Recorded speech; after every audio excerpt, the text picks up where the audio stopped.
Hello, everyone. Welcome to another one-on-one on Talking Feds. We're joined today by maybe the best, certainly one of my favorite commentators and authors in the country, David Frum, who is a staff writer at The Atlantic, the author of 10 books, most recently Trumpocalypse, Restoring American Democracy. He chaired the prominent center-right think tank Policy Exchange and has been, while a lifelong Republican, a very vocal and eloquent critic of some of the problems to democracy that former and hoping to be again President Donald Trump has presented. And I wanted to talk to him about a kind of counterpoint piece he's written, title sort of speaks for itself, in The Atlantic, The Coming Biden Blowout. David, thanks as always for being with us. Thank you. So, it's an article that mainly takes to task the Republican Party and suggests in their obeisance to Trump, but not only there, they're courting disaster. Can you explain? So the article is about not just about President Biden personally, but about the effect up and down the ticket of the abortion rights predicament that the Republican Party has found itself in. The article was written a few months ago before the recent economic strength. We are ending 2023 with inflation greatly subsided. Through the first 2 years of the Biden presidency, prices rose faster than wages. And in the second half of 23, that's really gone into reverse. Wages are now rising faster than prices. And that's certainly the outlook for the year ahead, with also some interest rates coming, which will help people who are have floating mortgages or trying to get a mortgage for the first time. Let me stop you there in the service of hopefully a back and forth. That's true. The news wasn't so terrible before, and it's been good for a sufficient period of time, you would think, for the electorate, for the changes and improvements to have registered on the electorate, notwithstanding which they, at least if the current polls, and part of your article is an interesting criticism of polls themselves, but if the current polls are to be believed, is not redounding to Biden's benefit, and Trump still bizarrely maintains a kind of advantage among folks who say they're most worried about the economy. Any thoughts about how that figures into your thesis? Yeah, because, I do think that the abortion fact is more important than the economic fact. Yeah. One of the things that began to happen in the 1990s, and there's a lot of research on this, is until the 1990s, there's a very clear connection between performance of the economy, especially in the 6 months before the election, and performance of the incumbent president. And that began to pull apart in the 1990s. Maybe as we become a more affluent society, people have more wherewithal to put their cultural loyalties first. And so we see that the best predictor of how you feel about the economy is not the state of the economy. The best predictor is your partisan loyalty. If you've got a strong partisan loyalty to the president, you say the economy is good. And that began to show up in the 1990s. And it began to show up first among Republicans, but more recently it's begun to show up among Democrats as well. So we do have cultural splits.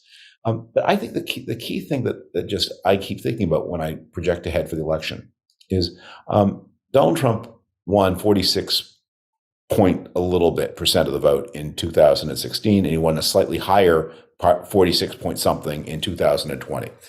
In both of his elections, he got less of the vote than Mitt Romney, than John Kerry, than Al Gore. And of course, Republicans lost the House in 2018. They lost the Senate in 2021. They had a bad year in 22.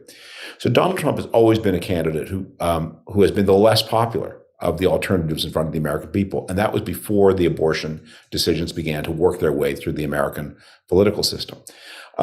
So for all the president's troubles and deficiencies, he's running against one of the most unpopular figures. I mean, I think Trump has a few superpowers, and one of his superpowers is he's the greatest marketer of crap products, maybe in recent history.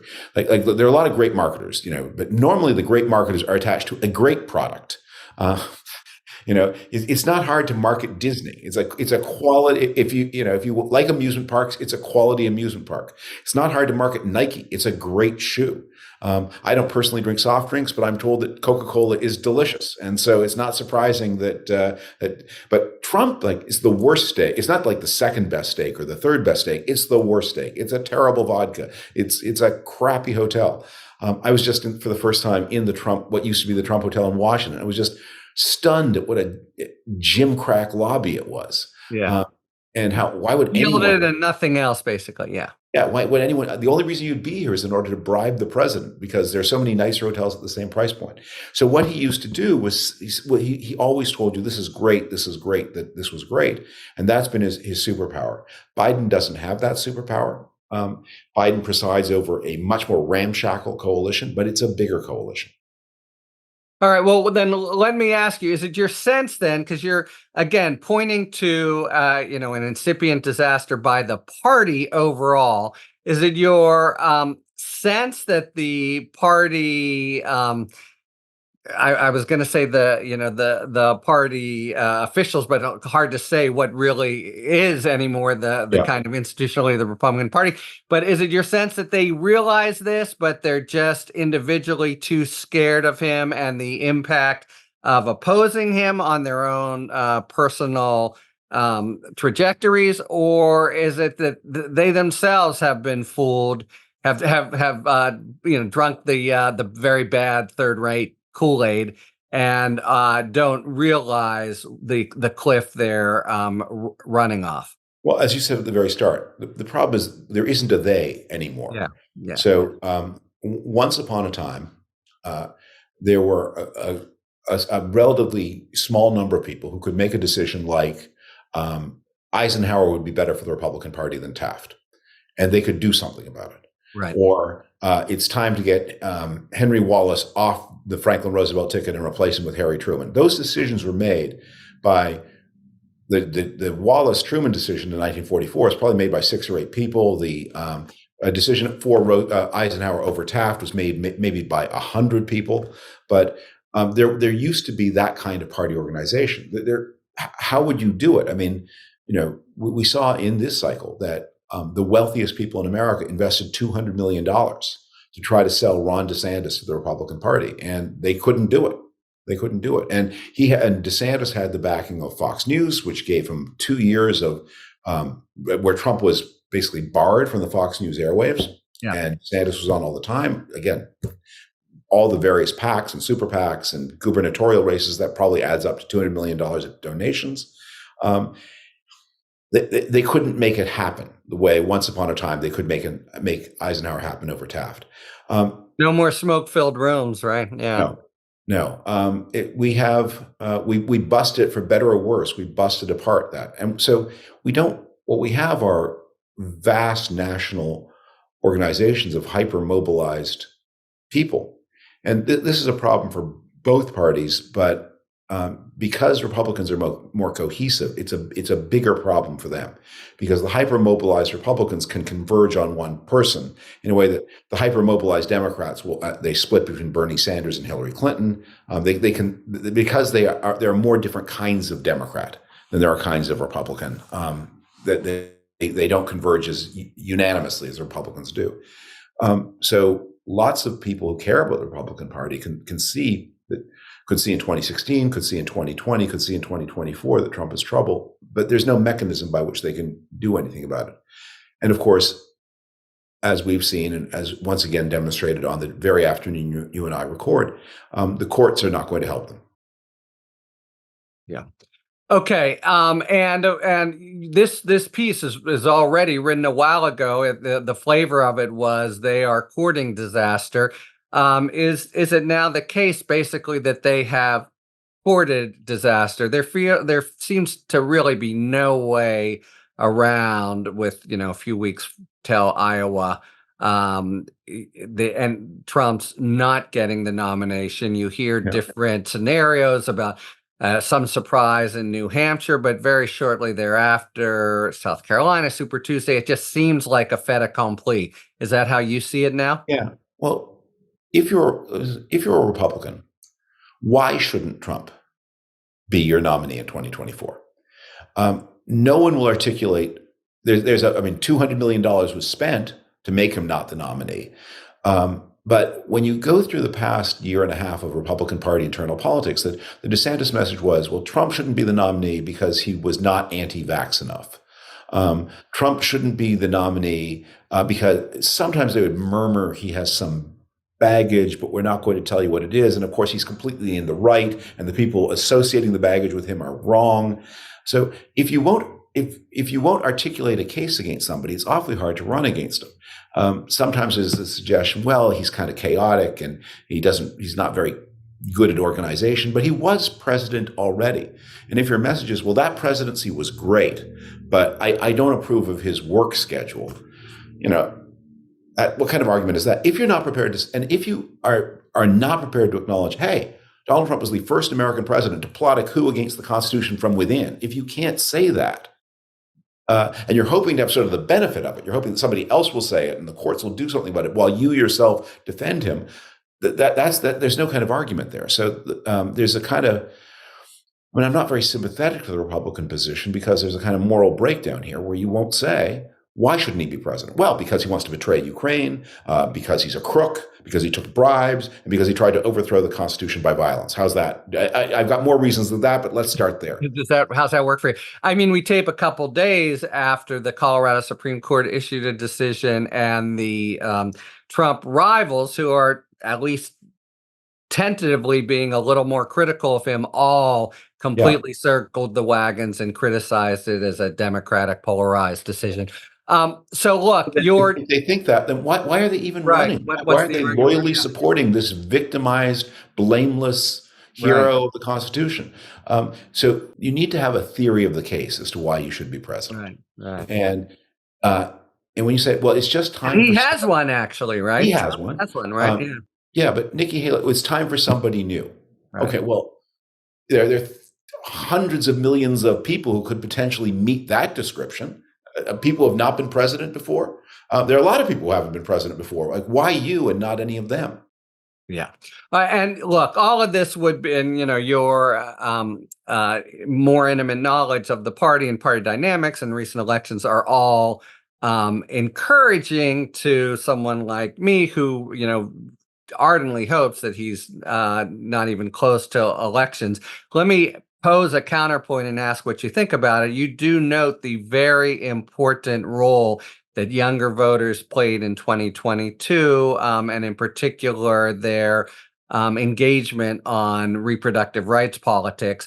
We do now have pretty harrowing poll numbers for Biden based on entrenched opposition among younger voters to Israel in the Israel-Hamas war, and Biden rightly seen as a staunch defender of Israel. How, in your overall calculus, and if just focusing for now on Trump's prospects, how worrisome a datum is that? First, as you said at the beginning, that article indicated there are some problems with the way polling is done. Yeah. It does seem to be the case that polling is working less and less well. And we all need, whether we have a poll we like or a poll we don't like, we all need to be mindful. I think this is a really important point that we'll come to understand more and more. Polls are a degrading asset. Yeah. And there are a lot of technical reasons for that, including these, as there are more and more polls, they're done with smaller and smaller samples, they're done more cheaply. A lot of polls are done in order to influence public opinion rather than to reflect public opinion. So I have seen polls which show anything from Trump slightly ahead with younger voters to Biden 18 points ahead with younger voters.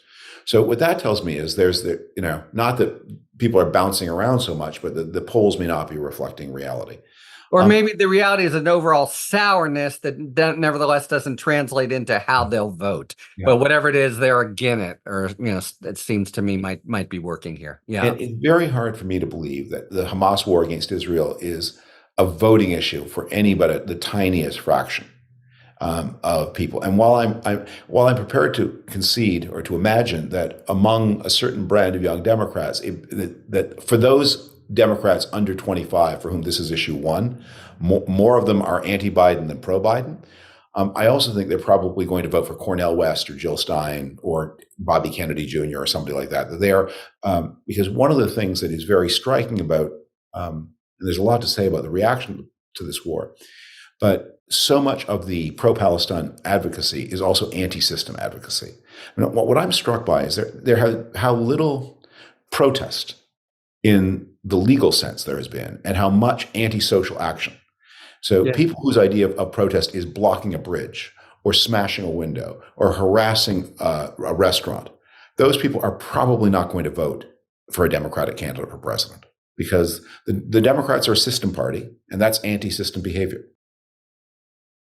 Very interesting one. God, I'd love to have a longer discussion with you about the war. Let's just end here, David. You suggest, and again, this is a while ago, and it looks like the die is more firmly cast, but that what Republicans should do is first oust Trump and coalesce behind someone else, and then second, you suggest a more programmatic, policy-driven platform having to do with a certain more effective attack on the economy, maybe immigration, and some, more measured policy planks.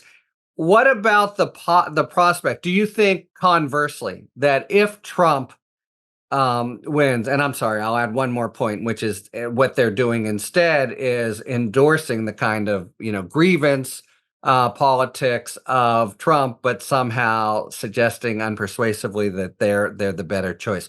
What about the prospect that Trump wins the nomination, but then himself switches from his Trumpian ways to a more, he continues to pound on, say, immigration as he has, or he becomes himself an actual more policy-driven president? Or do you think that there's no way around it? If Trump is the nominee, what if he dropped 60 pounds and that's it?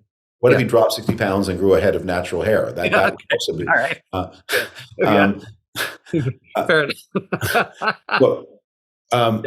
What has happened to Trump over the past decade, right, as he has aged, is he has become less and less capable of talking about anything other than himself. He always found it extremely difficult to talk about anything other than himself, but now it's impossible. So that's the thing that is in his grievances, his wounds, his upset. And even when he starts, he also has developed what seems to be happening as he ages, is his oppositional, defiant behavior is getting worse. So somebody puts in front of him a piece of paper on which it's described as immigrants are poisoning the blood of our nation. Right. So you read that, and then there's a big blowback that, gee, that sounds verbatim like something from one of Hitler's speeches. What most people would do in that case is, at a minimum, probably not repeat the language. Maybe they don't actually apologize. Maybe they find some way to change the subject, but they don't repeat it. What does Trump do? He repeats it, and then he reminds everybody that it's Hitlerian, although he says, I didn't get it from Hitler. Me not, I've never read Mein Kampf, but I'm using the Hitler language. I'm just using it in a different way. And that was that famous quote. That all came from him explaining why after he had repeated the language. And you think there's something fated here that he will not, that he's not going to do. All the people keep saying, the best line about Trump and policy was a line, I think it's Mike Murphy's. I was originally anonymous, but it sounds like Mike Murphy, the Republican consultant. So teaching Donald Trump to talk about policy is like teaching Charles Manson to do the foxtrot. He can probably execute a step or two, but then he's going to put a pencil in your eye because he's Charles Manson. It's like the famous tale of the scorpion, right? David, very illuminating as always, not to mention fun. And as I often find myself thinking and reading your prose from your lips. Happy New Year to you. And I hope we can talk more about other pressing issues in the coming year. Here's to a prosperous and stable and healthy 2024, and with less trouble in the world. That won't be hard. Amen. Okay. Bye-bye. Thanks for tuning in. If you enjoyed this video and other Talking Feds content, please take a second to like and subscribe. Talk to you later.